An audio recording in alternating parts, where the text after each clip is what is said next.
ಈಗಾಗಲೇ ಪರಿಚಯ ಮಾಡಿಕೊಂಡಂಗೆ ಮತ್ತು ನನ್ನ ಪರಿಚಯ ನಾನು ಮಾಡ್ಕೊಳ್ತೇನೆ.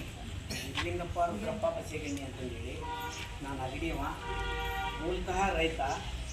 ಆದರೆ ಇತ್ತೀಚೆಗೆ ಹಲವಾರು ವರ್ಷಗಳಿಂದ ಶೈಕ್ಷಣಿಕ ಕ್ಷೇತ್ರಕ್ಕೆ ಒಂದಿಷ್ಟು ನಾನು ನನ್ನ ಸಮಯವನ್ನು ವ್ಯಯ ಮಾಡ್ತಾ ಇದ್ದೇನೆ.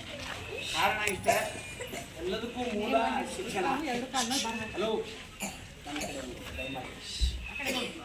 ಎಲ್ಲದಕ್ಕೂ ಮೂಲ ಇದು ಅಂದರೆ ತಾಯಿ ಬೇರಿದ್ದ ಒಂದು ಗಿಡಕ್ಕೆ ತಾಯಿ ಬೇರೆ ಎಷ್ಟು ಮುಖ್ಯನೋ ಹಂಗೆ ಶಿಕ್ಷಣ ನಮಗೆಲ್ಲ ಉಳಿದಂಥ ಕ್ಷೇತ್ರಗಳಿಗೆ ಶಿಕ್ಷಣ ಮೂಲ.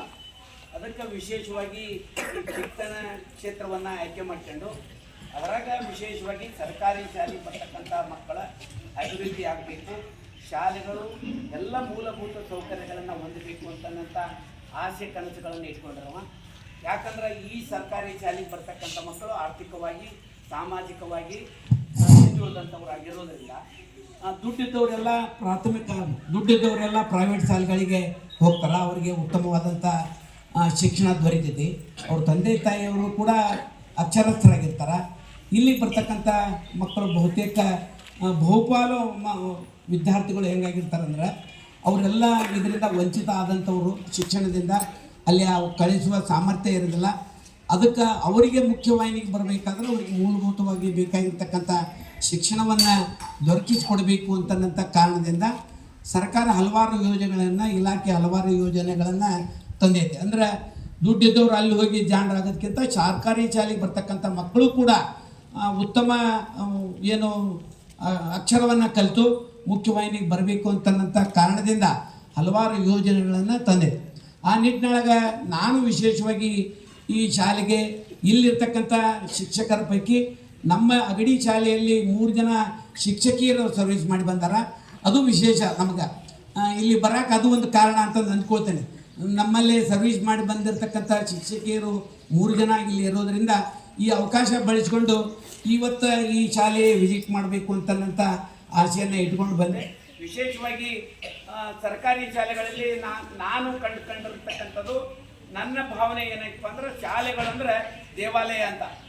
ನಾವು ದೇವಾಲಯಕ್ಕೆ ಹೋಗ್ಬೇಕಾದ್ರೆ ಒಳ್ಳೆಯ ಮನಸ್ಸಿನಿಂದ ಶುಭ್ರವಾದ ಬಟ್ಟೆ ಧರಿಸ್ಕೊಂಡು ನಮ್ಮ ಅಲ್ಲಿ ಹೋಗಿ ದೇವರ ದರ್ಶನ ಮಾಡ್ಕೊಂಡು ಆ ದೇವರು ನಮ್ಮ ಕೂಡ ಮಾತಾಡದೇ ಇದ್ದರು, ನಮ್ಮನ್ನ ಏನೂ ಕೇಳದೇ ಇದ್ದರು, ಡಬ್ಬಿ ಗಡಿಗೆ ಕಾಣಿಕೆಯನ್ನು ಹಾಕಿ ಬರ್ತಕ್ಕಂಥದ್ದನ್ನು ನಾವೆಲ್ಲ ಕಾಣ್ತೇವೆ. ಆದರೆ ನಾನು ಕಂಡಿರ್ತಕ್ಕಂಥ ದೇವಾಲಯ ಅಂದರೆ ಶಾಲೆಗಳು ಕೂಡ ದೇವಾಲಯ ಇದ್ದಂತೆ. ಇಲ್ಲಿ ದೇವರು ಯಾರಪ್ಪ ಅಂದ್ರೆ ನೀವೆಲ್ಲ, ನಿಮಗೆ ಶಿಕ್ಷಕರ ದೇವರಾದ್ರೆ ಶಿಕ್ಷಕರಿಗೆ ನೀವೆಲ್ಲ ಜೀವಂತ ದೇವರುಗಳು. ಅದಕ್ಕೆ ಆ ನಿಟ್ಟಿನೊಳಗೆ ದೇವಸ್ಥಾನ ಅನ್ನೋಂಥ ಭಾವನೆಯನ್ನು ನಾವೆಲ್ಲ ಇಟ್ಕೊಂಡು, ಅದು ವಿಶೇಷವಾಗಿ ದೇವಸ್ಥಾನದೊಳಗೆ ಪೂಜೆ ಮಾಡುವ ಸಮಯ ಅಂತಂದು ಏನಂತೈತಲ್ಲ, ಆ ಪೂಜೆ ಸಮಯ ವಿಶೇಷವಾಗಿರ್ತಕ್ಕಂಥದ್ದು.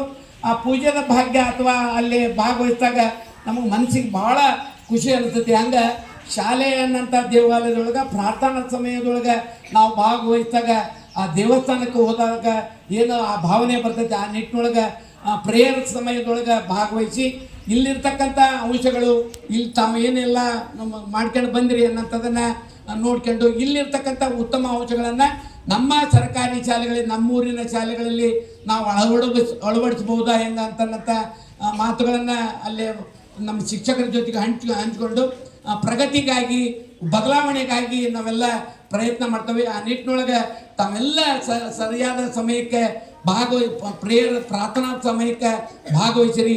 ಅದಕ್ಕೆ ವಿಶೇಷವಾಗಿ ತಮಗೆಲ್ಲರಿಗೂ ಅಭಿನಂದನೆಗಳನ್ನು, ಧನ್ಯವಾದಗಳನ್ನು ಹೇಳ್ತೇನೆ. ಹಾಗೆಯೇ ಪಂಚಾಂಗ ಓದಿದ್ರಿ, ಒಂದು ಸಲಹೆ ನನಗೆ ದಯಮಾಡಿ. ಪಂಚಾಂಗ ಓದಿದ್ರಿ, ರವಿ ಉದಯ ಹೇಳಿದ್ರಿ. ನನಗೆ ಬೇಕಾಗಿರ್ತಕ್ಕಂಥದ್ದು ಶಾಲಾ ಸಮಯ ಅಂದ್ರೆ ಯಾವಾಗ ಪ್ರಾರಂಭ ಆಗ್ತೈತಿ, ಯಾವಾಗ ಮುಗಿತೈತಿ. ಭಾಳ ಮಂದಿಗೆ ಎಲ್ಲರಿಗೆ ಶಾಲಾ ಮುಕ್ತಾಯದ ಸಮಯ ಗೊತ್ತೈತಿ 4:30 ಅಂತ. ಆದರೆ ಇರ್ತಕ್ಕಂಥದ್ದು ಶಾಲಾ ಪ್ರಾರಂಭದ ಅವಧಿ ಒಬ್ಬರು 9:30 ಅಂತಾರೆ, ಒಬ್ಬರು 9:40 ಅಂತಾರೆ, ಒಬ್ಬರು 9:50 ಅಂತಾರೆ. ಅದನ್ನು ಕೂಡ ಮಕ್ಕಳಿಗೆ ಪಂಚಾಂಗದೊಳಗೆ ಓದಿಸಿದ್ರೆ ಇನ್ನೂ ಕೂಡ ಹೆಚ್ಚು ಅವ್ರಿಗೆ ಮನಸ್ಸಿನೊಳಗೆ ಉಳಿತೈತೆ ಅನ್ನೋಂಥದ್ದು.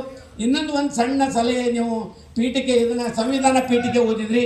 ಒಬ್ಬಳೇ ಮಗು ಓದೋದಕ್ಕಿಂತ ಎಲ್ಲರೂ ಸಾಮೂಹಿಕವಾಗಿ ನಾವೇನು ಪ್ರಾರ್ಥನಾ ಸಮಯದೊಳಗೆ ಇದನ್ನು ಮಾಡ್ತೇವೆ, ಹಂಗೆಲ್ಲರೂ ಓದಿದ್ರು ಅಂದ್ರೆ ಬೇರೆ ಶಾಲೆಗೆ ಹೋದಾಗ ಆ ನಿಟ್ಟಿನೊಳಗೆ ಎಲ್ಲರೂ ಅದನ್ನು ಅಂದಿದ್ರು. ಅದು ಭಾಳ ಖುಷಿ ಕೊಡ್ತು. ಅಂದರೆ ಪ್ರತಿಯೊಬ್ಬರು ಅದ್ರ ಬಗ್ಗೆ ಮನನ ಆಗ್ತೈತಿ ಅನ್ನೋಂಥ ಮಾತನ್ನು ಈ ಸಂದರ್ಭದಲ್ಲಿ ಹೇಳಿ, ನನಗೆ ಇಲ್ಲೇ ಮಾತಾಡೋಕ್ಕೆ ಈ ಸಮಯವನ್ನು ಒದಗಿಸಿಕೊಟ್ಟಿರ್ತಕ್ಕಂಥ ಈ ಶಾಲೆ ಎಲ್ಲ ಗುರುವೃಂದಕ್ಕೆ ನಮಸ್ಕರಿಸಿ ತಮಗೆಲ್ಲರಿಗೂ ವಂದಿಸಿ ನನ್ನ ಮಾತು ಮುಗಿಸ್ತೇನೆ. ನಮಸ್ಕಾರ.